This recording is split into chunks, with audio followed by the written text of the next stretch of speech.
땀과 눈물은 하나님께서 우리 인간에게 주신 가장 고귀한 액체라고 볼 수가 있겠습니다.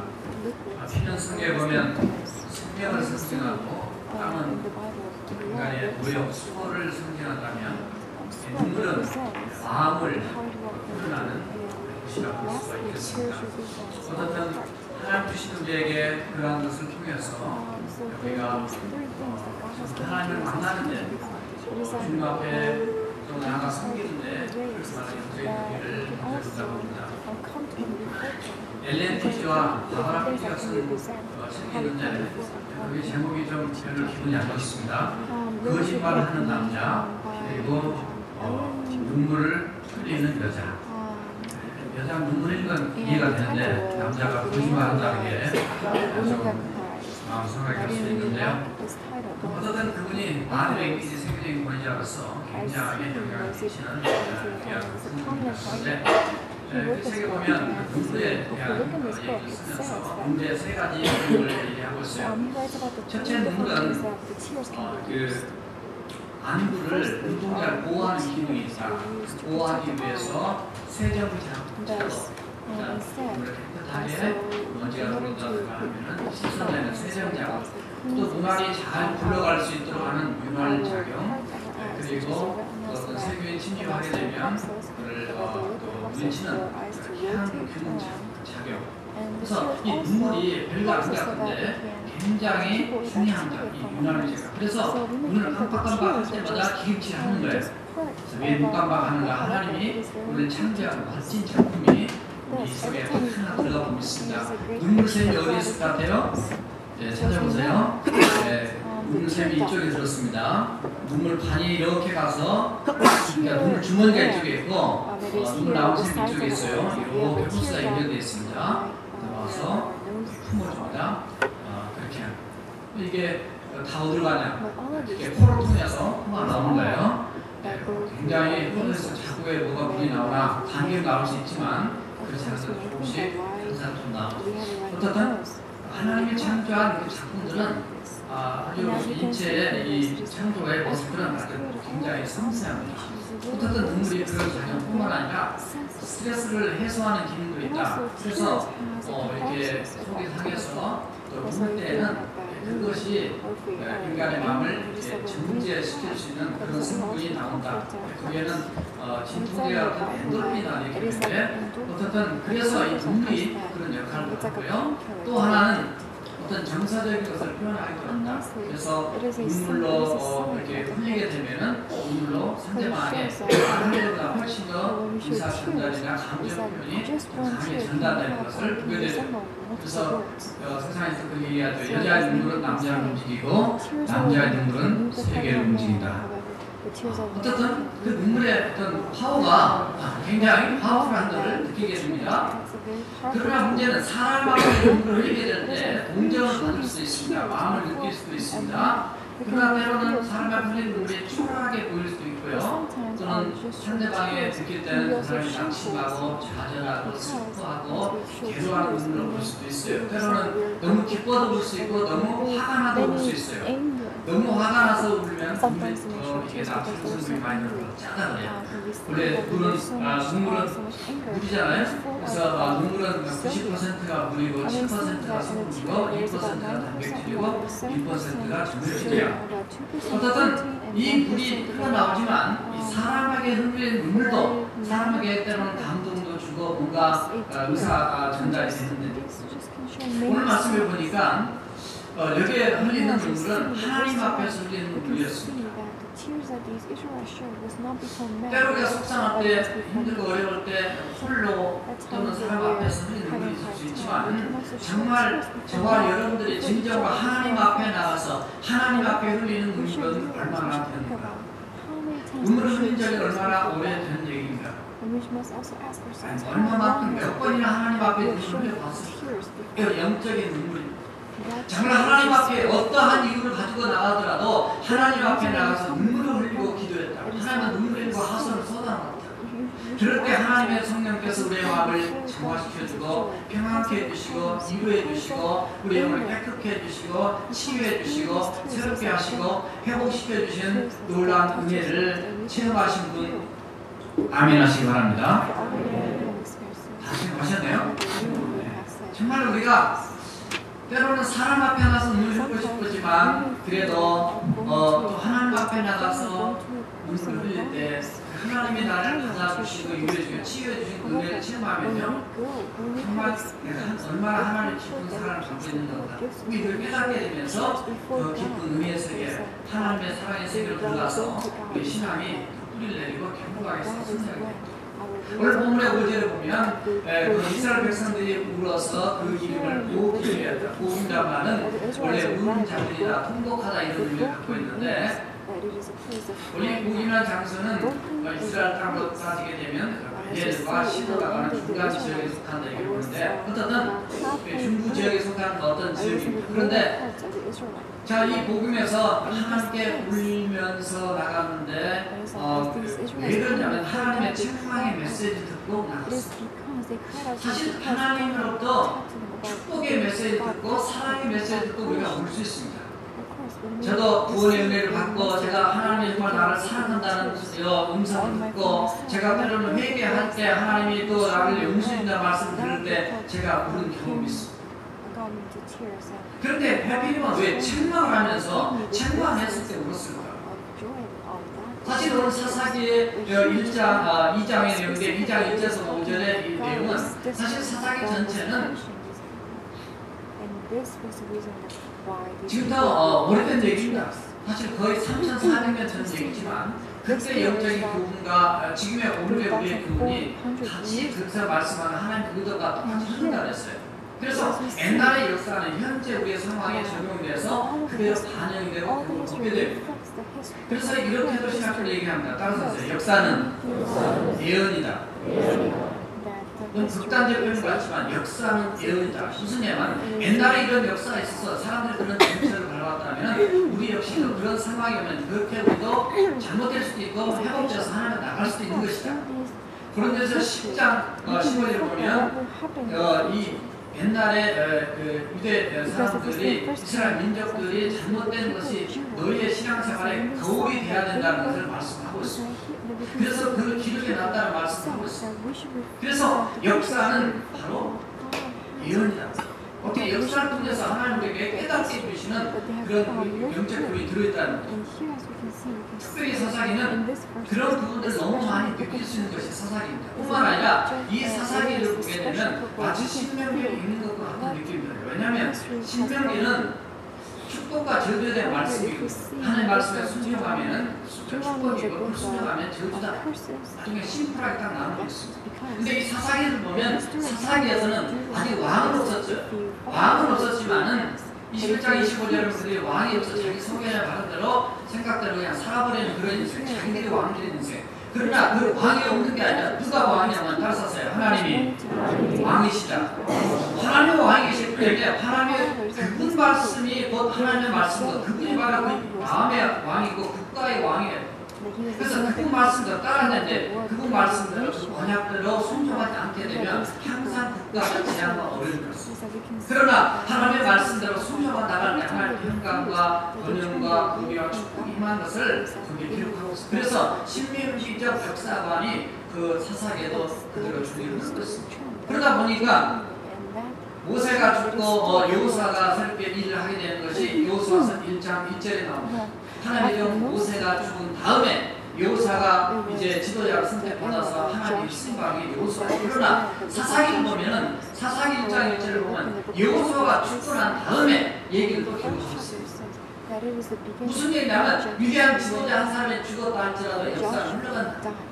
하나님이 배감을 이끌어가는 이 세계의 역사는 하나님이 종말을 선언하고 주인을 오실 때까지는 역사는 진행이 되고 있다.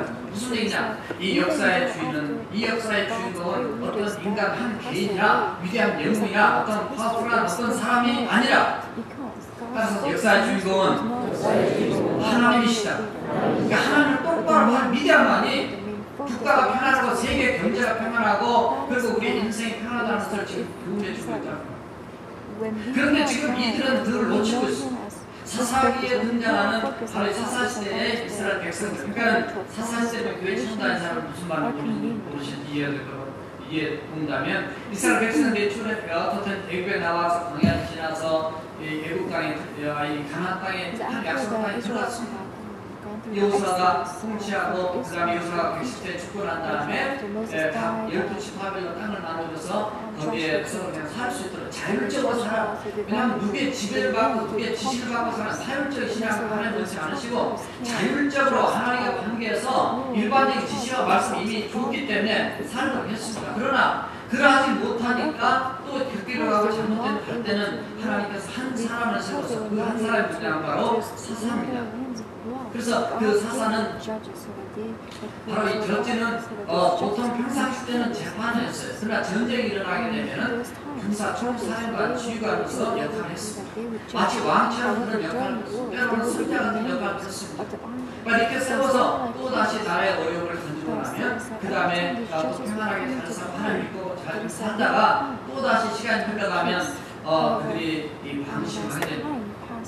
그래서 심심하면 안 돼요.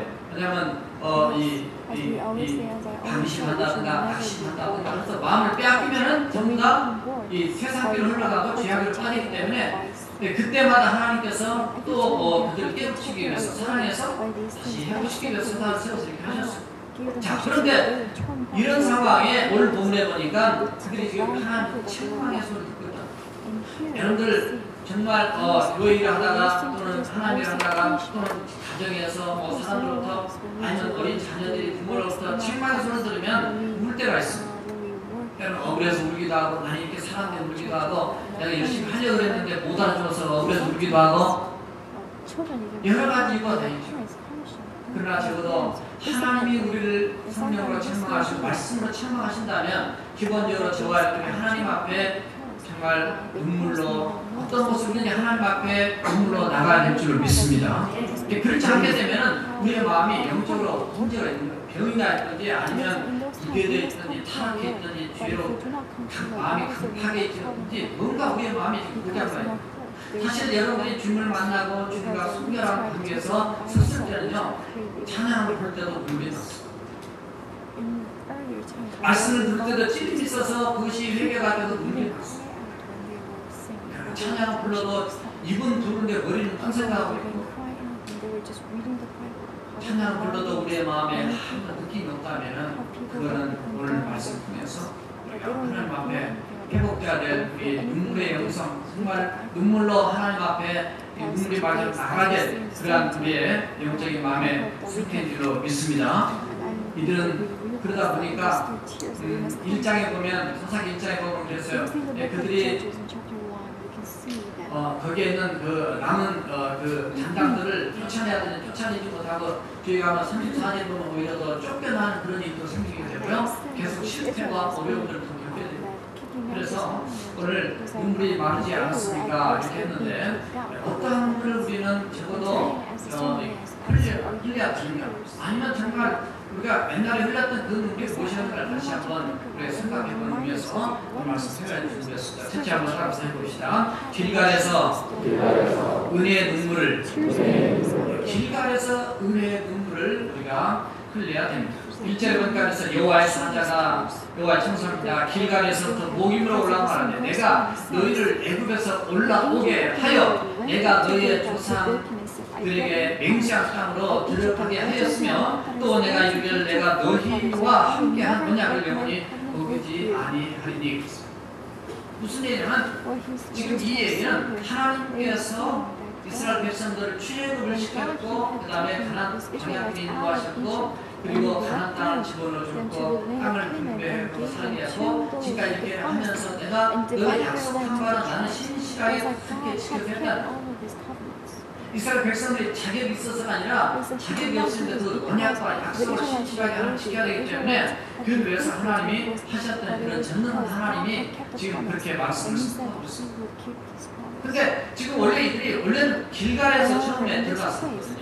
길갈에 원래 처음에 들어가서 하나님께 제단을 쌓고 기념 무릎을 쌓고 하나님께 감사하고 그들을 찬양했던 것이 원래 길갈이거든요. 근데 지금 여기는 하나님 어디에 올라가셨냐? 보김이라는 곳에 올라갔어요. 사실 이 보김은 거기에서 한 20km 정도밖에 떨어져 있지 않은 곳이고 한 12km, 13km 정도밖에 떨어지지 않는 장소인데 하나님 지금 거기를 오셨어요. 여기서 하나님의 사자가 왔다라는 것은 말라크 야훼라는 말인데 성경에 41번이 나오는데 그 중에서 이 사사계만 15번이 나옵니다. 이 하나님의 사자는 구약의 성자라고도 표현하는데 바로 예수님께서 정말로 그들에게 나타나셔서 그들에게 하나님의 마음과 메시지를 선포하는 일을 해요. 하나님이 그들에게 찾아오셨어요. 오늘 말씀도 진행된 우리가 되겠지만 여호와 하나님께서 그들에게 찾아오셨어요. 영적으로 그들이 보면 그들은 길가의 삶을 유지가 돼야 되는데 지금 그러지 못하고 지금 그들은 어디 가냐면 지금 복음의 딴데가 있어요. 물론 그 위치 어디 사냐가 문제가 아니라 영적인 상태를 얘기합니다. 거기에 주님이 찾아오셨어요. 찾아온 것 자체가 은혜고 찾아오셔서 말씀해 주신 것이 은혜고 찾아오셔서 그들에게 주신 것은 지식의 은혜고 정말 그들이 사랑하기 때문에 찾아오신 그 하나님의 그 사랑을 우리는 잊어버리면 안 돼. 저와 여러분이 예수 믿기 전에 우리가 어디에 있었습니까? 예수 믿기 전에 우리는 하나님을 알지 못했어요. 그리고 하나님 있을 곳에 있기는 그냥 아무것도 모르고 그냥 살았지만 사람들을 통해서 어떤 환경을 통해서 우리를 불러서 하나님이 우리를 자녀 삼아주시고 택해 주시고 하나님의 본의 백성으로 인치를 주셨어요. 근데 그분이 어디서 왔냐면 바로 이 길갈에서 원래는 사실 하나님의 사자가 원래 어느 날 갑자기 나타나든지 아니면 하늘에서 그냥 내려오셨다. 일이야 정상이죠. 그러나 이 하나님의 사자가 어디서 올라왔다고 생각을 하면 길갈에서 공격을 왔다고. 왜냐하면 이 길갈이라고 하는 것이 우리 안산 책 제목이 길갈이지만 우리 길갈의 말씀 좀 더 설명드리면 이해가 되실 거예요. 길갈의 말 자체는 애굽의 수치가 불러갔다 이런 뜻입니다. 너희 애굽에서 당했던 그 마지막에 종되었던 그런 생활들, 그 아픔들, 고통들 이런 것들이 이제 수치가 다 끝내가고 이제 너희 새로운 신분으로, 새로운 사람들로, 새로운 존재로 다시 태어나서 하나님 안에서 이제 형상을 이루며 살아가는 그런 존재가 된다는 것을 지금 여기 길갈을 통해서 깨닫게. 그래서 이 길갈에서 이루어진 영적인 의미 있는 세 가지 사건이 존재하는데 첫 번째 사건이 뭐냐면 항상 제형 할례. 이 할례는 그 교회자님 좀 알지만 어떤 할례라는 것은 하나님께서 창세기 17장에서부터 아브라함에게 하나님은 너는 나의 백성이고 나는 너의 하나님은 언약의 징표로 몸에다가 이 했던 언약 표시, 언약의 백성으로 하는 표징이 바로 이 할례였습니다. 그들이 요단강 이스라엘 백성들이 이 요단강을 건너서 들어와가지고 그냥 광야 생활 동안에 할례를 행하지 못했는데 거기 들어와서 하나님이 첫 번째로 하셨던 일이 있는데 그것이 바로 할례 사건입니다. 그래서 길갈에서 행하거든요. 이게 도무지 이해가 안 됩니다. 보통 할례는 남자아이가 태어나면 보통 성경에는 태어나지 8일 만에 할례를 해놔라 이렇게 되어 있어요. 그런데 지금 여기에 들어와 있는 사람들은 40년이 지나서 어른들인데 할례를 해야 돼요. 왜냐하면 왜 이게 중요한 사건이냐면 사실 이스라엘 백성들이 요단강을 건너서 들어왔을 때 여호수아 5장 1절에 보면 그 가나안 땅에 있는 사람들이 이스라엘 백성들이 들어올 때 강강이 달라져요. 허해바다처럼 달라집니다. 자기 위에 그쪽에 아담이라는 곳에 물벽을 하나님께서 하셔서 거기를 마른 땅에서 건너가게 다시 올라온 기적을 했어요. 그래서 사람들이 마음이 녹았다. 그들은 마음이 녹았고 정신을 잃을 정도로 와 정말 충격을 받는 어떻게 저렇게 많은 사람들이 이렇게 들어올 수 있을까라는 그런 상황입니다. 그런데 그렇게 들어온 다음에 하나님께서 5장 2절과 3절을 보면 여호수아에게 하나님의 명령이 많은데 너는 그 90돌 칼로 만들어 이스라엘 자손에게 다시 할례를 행하라 하시며 여호수아가 자손들을 그렇게 행했더라 이런 표현. 이게 어떻게 보면 상황과 맞지 않는 얘기입니다. 지금 어떻게 그 땅 들어와서 전쟁이 일어날 그런 상황인데 그런 상황이 할례를 전쟁의 승리보다 가나안 땅 정복보다 우리가 읽고자 하면 가나안 땅들은 어떤 목적보다 더 중요한 것이 있는데 그것을 길갈에서 행했던 것이 이 할례인데 이 할례를 통해서 뭘 갖기를 원하냐면 따라서 했어요.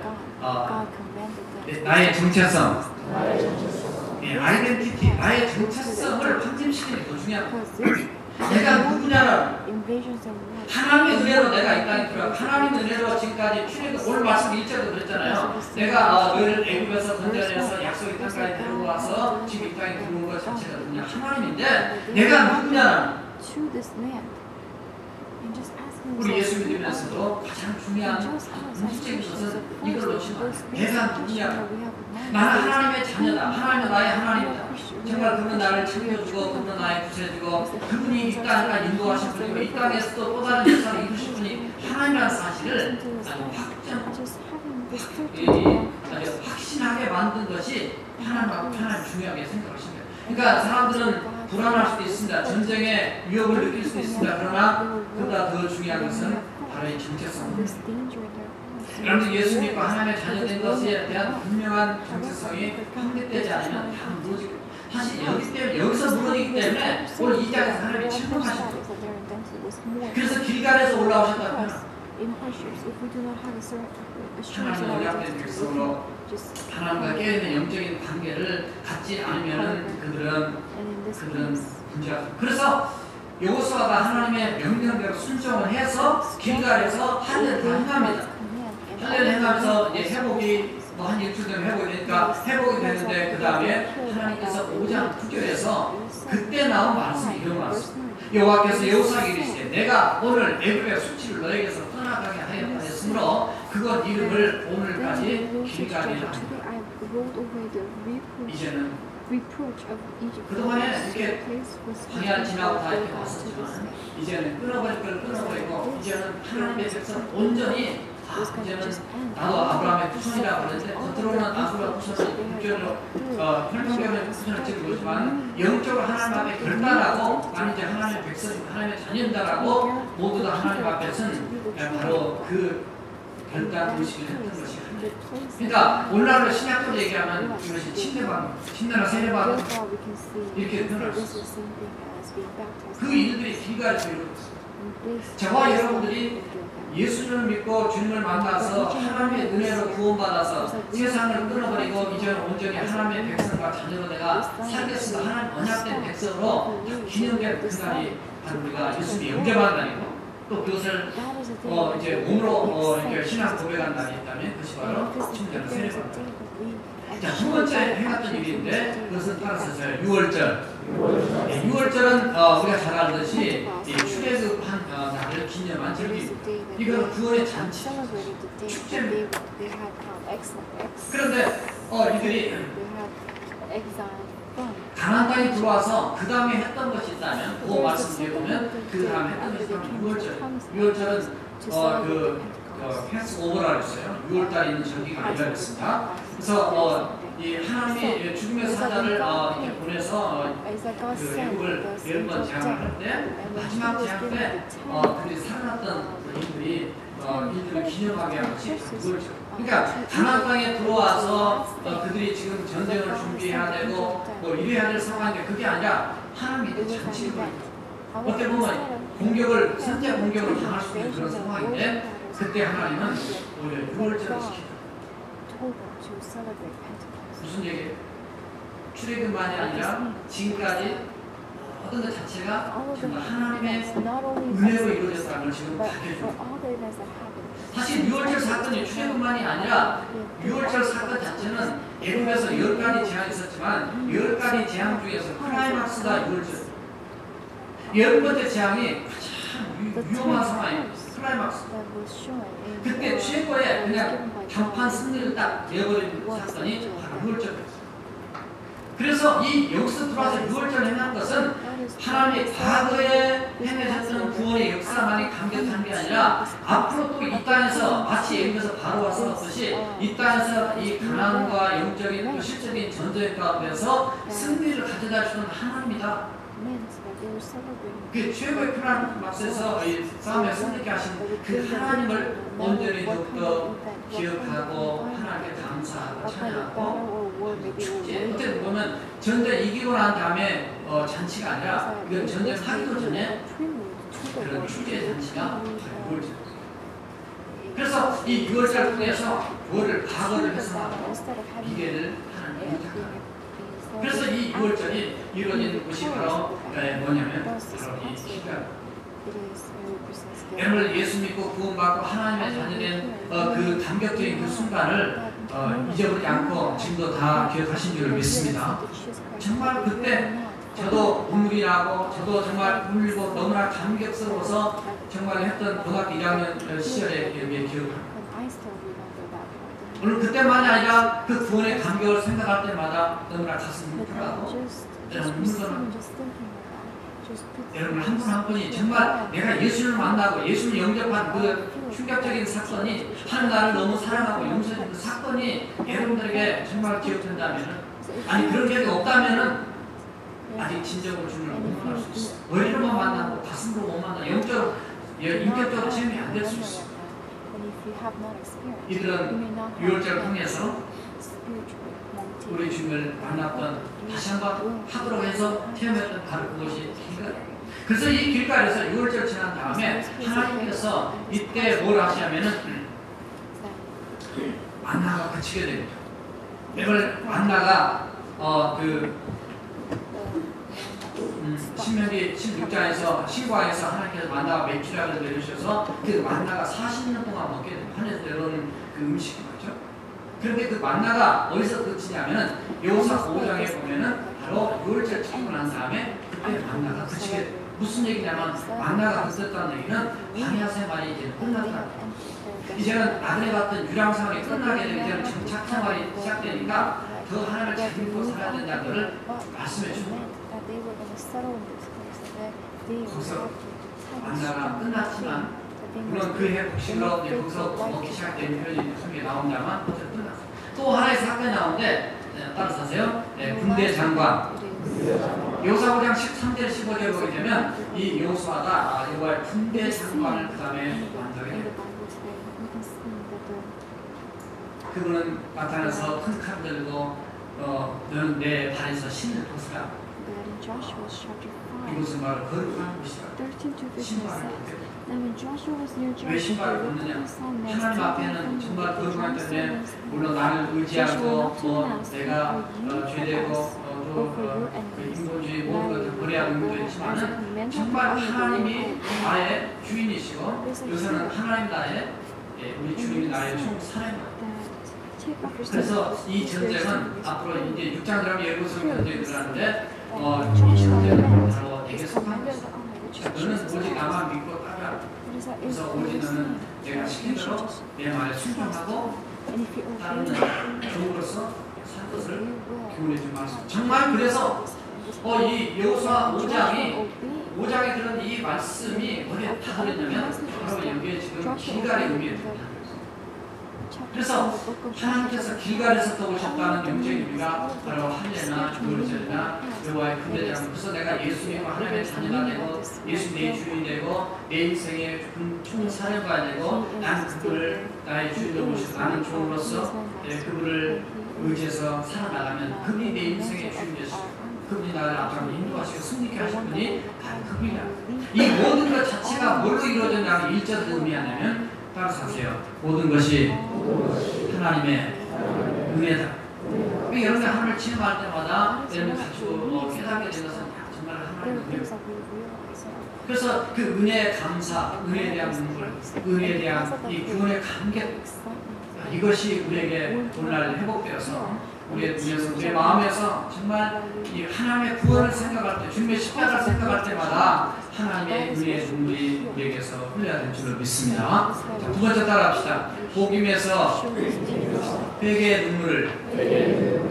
오늘 말씀에 보면 그랬어요. 여호와께서 길갈에서 복음으로 올라오셨다는 표현을 썼다 그랬습니다. 근데 이게 올라오셨다는 그 영적인 의미 때문에 길갈에서 복음으로 올라오셨다는 얘기는 다시 말해서 너희들이 지금 복음에서 하지 말고 길갈로 돌아가는 얘기. 그 몸이 돌아가는 얘기가 아니라 길갈의 은혜, 길갈의 언약, 길갈의 그런 축복, 길갈의 약속을 회복하는. 이게 뭘 의미하냐면 이거는 따라서세요. 회개다. 메타노니아라는 말인데 이 회개란 말은 모든 일이 잘못되었으면 다시 돌아가는 거예요. 어디로 돌아가냐? 하냐? 하나님께로 돌아가라. 왜냐하면 이 복임은 원래 2절에 보게 되면 복임은 그들의 주님과 언약을 맺게 되고 그들의 어떤 그 주상들을 그 우상들을 부셔가게 그러지 않고 오히려 그들과 언약을 맺게 되고 그들이 하나님 말씀을 듣지 않고 불순종하고 살아가는 그 현장이 지금 복임입니다. 그러니까 언약은 아니 길갈은 하나의 은혜의 장소라고 한다면 이 복임이라고 하는 장소는 지금 어떤 장소냐면 하나님을 떠나서 와 있는 죄악된 장소를 지금 얘기해요. 그래서 거기에서 돌아가기 위해서 하나님이 책망을 하셨고 그들은 죄를 생각하고 돌아보면서 회개의 불을 흘렸던 곳이 바로 복임입니다. 이해가 되세요? 안 되세요? 복임. 그래서 우리가 지금 있는 현장이 우리의 마음의 상태가 내가 지금 길가에 있는 거 아니고 복임에 있는 거. 하나님 오는 시간에 우리가 정말 길가에 우리의 심령밭이 길가에 있지 않냐고 하나님의 말씀이 있지 않냐고 정말 하나님의 구원의 은혜 감격 속에 감사를 잊지 않고 우리가 세상을 떠나와서 세상 가운데 이 못을 삼고 내가 죄악된 가운데 지금 우리가 들고 살고 있다면 우리는 돌이켜야 될 줄 믿습니다. 주님은 그래서 찾아오신 거예요. 그래서 주님의 그 발걸음을 찾아오셔서 우리를 사랑하시기 때문에 우리를 돌아오라고 지금 말씀하십니다. 우리는 너무나 때로는 무뎌져 있고 때로는 이렇게 믿어도 괜찮고 이래도 하나님이 별로 나하고 안 되시는 것 같고 그렇게 해서 그냥 처음 믿을 때보다 우리가 마음이 신앙이 무뎌질 수가 있습니다. 타성에 젖을 수가 있습니다. 그래서 우리도 모르게 교만해질 수도 있습니다. 그러나 어느 날 하나님이 오셔서 말씀하실 때는 때가 늦을 수도 있어요. 물론 하나님 말씀하실 때는 그래도 오늘 말씀해 보면 사실 때가 좀 늦어요. 물론 오늘 말씀은 사실 1장 5장은 전부 1장 전체를 요약한 내용이긴 하고요. 그리고 앞으로 펼쳐질 사사기 전체의 서론입니다. 그러나 하나님 앞에 회개할 때가 가장 빠른 때인 줄 믿습니다. 우리가 항상 하나님께 빨리 하나님께로 위하고 하나님께로 자양하며 하나님께로 돌이키는 것 자체가 깨달을 때 그것이 가장 빠른 순간입니다. 그들은 복임에서 눈물을 흘려 부렸다고 했습니다. 그런데 오늘 말씀이 뒤에 연결돼 보면은 이렇게 말씀이 펼쳐집니다. 2장 7절 보면 백성이 여호수아가 사는 날 동안과 여호수아의 성결한 장로들과 여호와께서 이스라엘을 위하여 행하신 모든 큰 일을 본 자들이 사는 날 동안에 여호와를 섬겼다.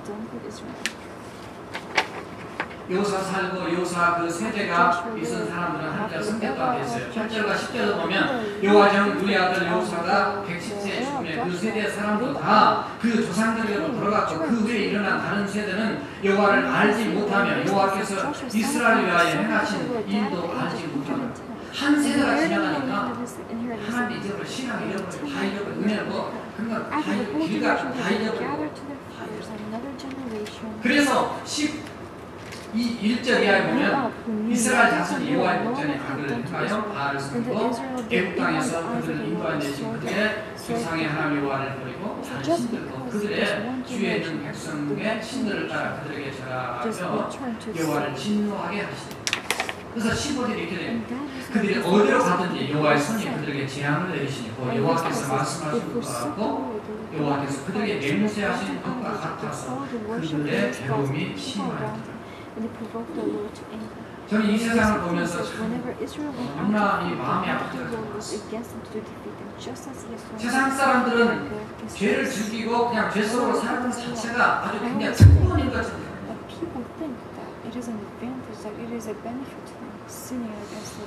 예수 믿는 사람도 죄를 자르라 그래도 자르고 싶은 어떤 그 파워가 부족해요. 그러다 보니까 은근히 우리의 마음속에는 죄를 자르고 싶은 마음이 없어요. 영광을 버리고 싶은 마음이 없고 영광을 즐기고 싶은 마음이 있습니다. 때로는 하나님이 불편해. 하나님의 말씀이 불편해. 하나님이 나를 간섭하신 것 같고 누가 나를 간섭하냐 그래서 싫습니다.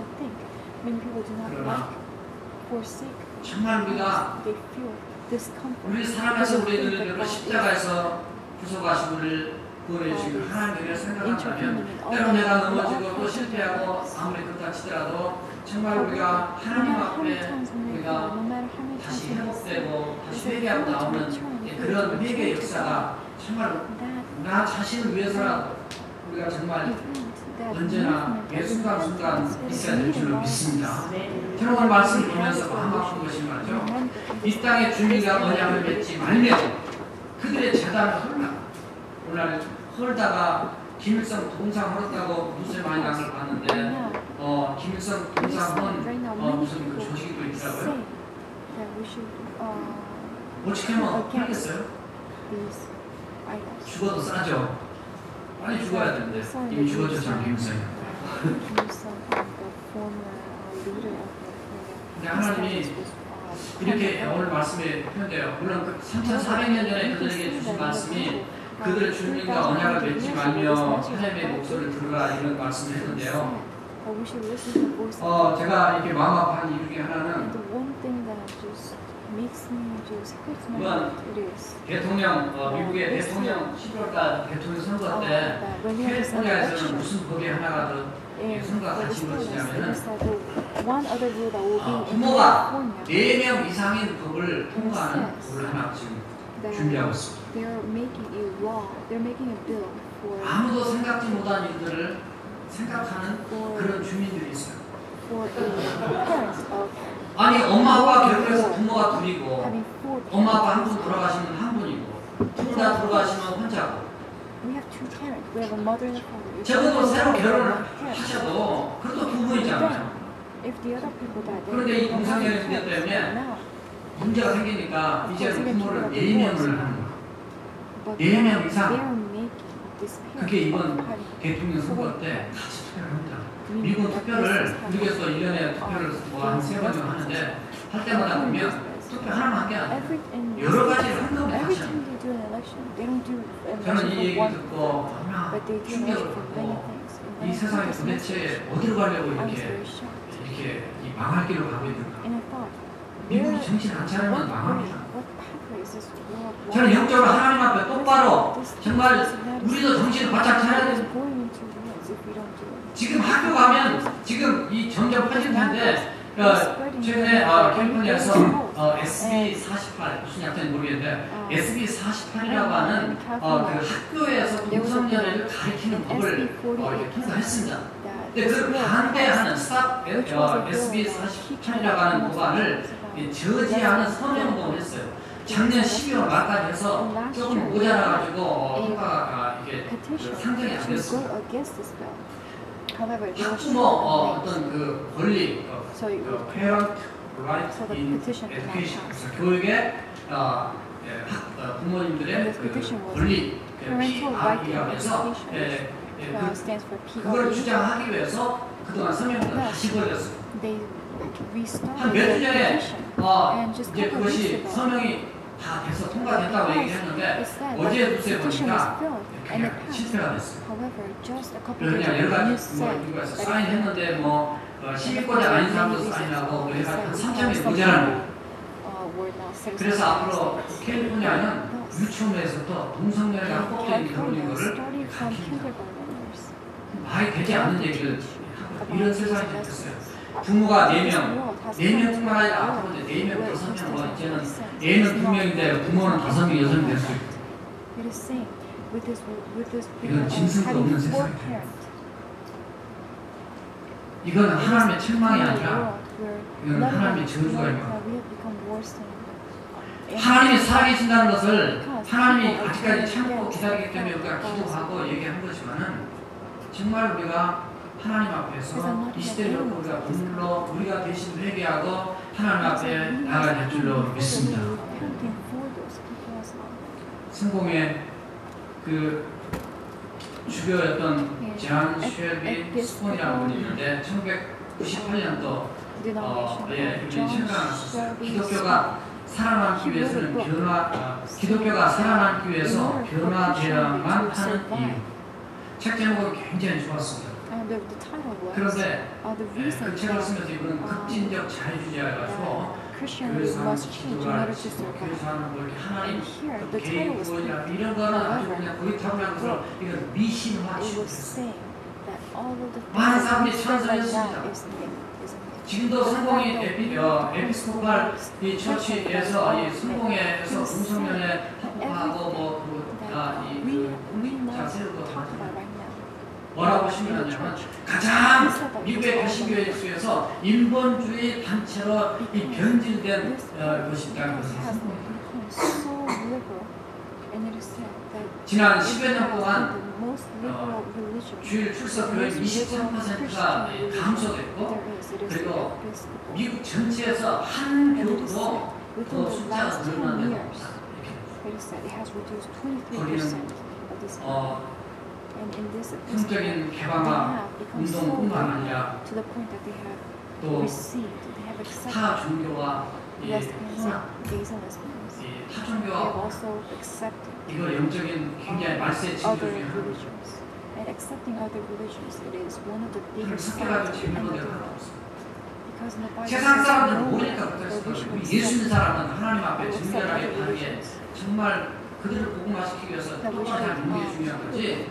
너도 좋고 나도 좋지 않아서 주님과 언약 맺는 거는 이거는 오늘 말씀대로 If they are not for non-believers, we can say that they did not. However, for us as Christians, 세상과의 금물결을 there is no 이런 reason that we should accept these things. 이 세상. Because we 그래서 know that 우리가 하나님 앞에 우리의 죄와 우리의 허물 때문에 가서 불러도 되지만 우리가 되지만 정말 우리가 또 다른 우리의 모습 이 세상을 보면 정말 가슴 아프고 통탄한 일들이 여러분들 참 이 뉴스에서 그런 잘 안 나면 모를 수 있습니다.